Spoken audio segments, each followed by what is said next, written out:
any thoughts lang about your Olympic dream? So how are you getting there? I'm very, very excited po for the upcoming tournament. Syempre po, this season po was very tough for me. I wasn't able po to join every international tournament. And I pretty much missed po the whole qualifying for Olympics. But now po, I'm very thankful po that I worked my way up even after the injury. And I'm very grateful po to represent Philippines again. I think I'm pretty much ready po. I started fencing only around February, like last week of Feb. So I only started fencing like literally like only 2 months before the tournament. But I worked really hard to get to this point, and even the coaches po here at Penn State, they've been helping me a lot po to fence competitively again. And also like I joined like a lot of tournaments before going to Uh, the qualifying in Dubai. so can you share lang pala yung training or progress mo dyan sa US, sa Penn State? Ano lang yung mga pinagdala? So since po nung dumating ako dito, I started doing my rehab po, my physical therapy. So I did my surgery po June, and then I came back here around August. And then ever since po I was here, I was doing my rehab and then my strength and conditioning.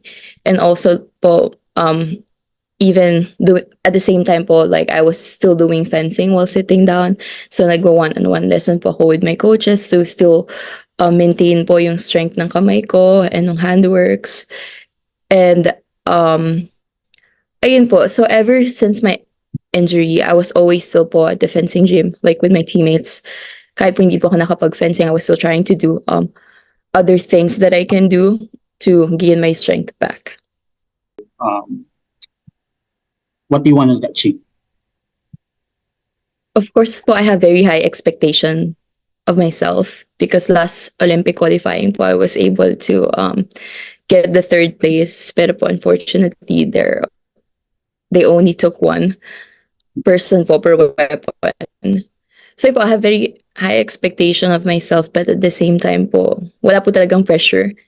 Kasi I'm very thankful po for my family, friends, and for the people po that surrounds me. Kasi they've been very supportive po and always positive lang po talaga. Sinasabi nila, 10 months ago, you didn't know na hindi ko alam kung ano po, pag-compete po ako for Philippines disqualifying kasi nga po because of the injury. Pero po, they've been always been there for me para po supportahan ako. In order for you to focus ba yun? And what led you into that decision na mag-social media videos? Kasi po the pressure po outside fencing. And of course po, people have different opinions and perspective. And they didn't really know po like what I went through to get to this point. And sometimes po yung mga noises like around, it's not really helpful. So I decided po not a month or two, or sometimes po I would post something or like I would check something but never po go beyond that, like never spend like more than 5 minutes on Facebook. Yun po. And I actually deleted the app po for me. She has been protective of her team and you then, of course. So ano lang masasabi mo dun sa pag-protect ni Maxine sa'yo kasi nag-speak up siya the last time? I'm very, very, very grateful po for the fact po that she mentioned na I'm never po involved with the situation. And we've been always very close po, like me and Max. We were best friend po since we were young, and we've been always traveled together, compete together, and we were friends po like on and off this trip. So we have very good relationship po talaga. And of course po, we parted ways since I came here, and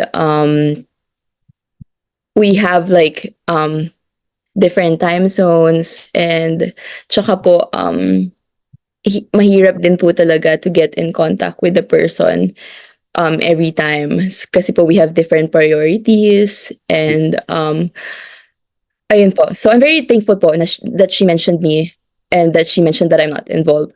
But at the same time po, like I was not really aware po of what was happening Mhm. because of the fact po na I stopped using Facebook. Mhm. Because po when I heard with what my parents told me po na wag na lang pong tignan and as much as possible po, i-avoid na lang po yung situation. And that helped me po. So, I'm very thankful po that she said that. But at the same time, I was not really that affected because I don't really know what's going on. And if I'm pretty much involved, I know po to myself na I didn't really do anything. And I didn't really do anything po for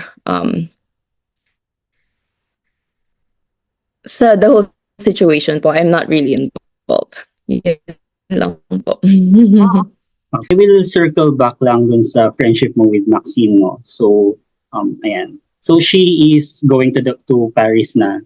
And ano lang yung masasabi mo dun sa feat ni Maxine? And at the same time, syempre gusto mo rin na sundan siya doon sa Mhm. Olympics.